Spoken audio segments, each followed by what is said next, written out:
আজকে আমি সকাল, সকাল দোকান খুলে নিয়ে দোকানটাকে ভালোভাবে গুছিয়ে নিয়েছিলাম। আসলে আমি সাধারণত সকালে দোকানে বসি না, আমার বোনই বসে। যেহেতু বোনের সামনেই পরীক্ষা, তাই ও এখন বসতে পারছে না। তাই এখন আপাতত আমিই বসছি।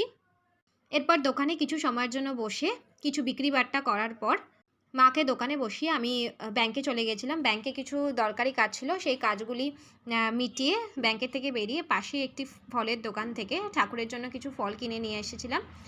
এরপর বিকেলে মা একটা নতুন ধরনের গোপালের জামা তৈরি করেছিল।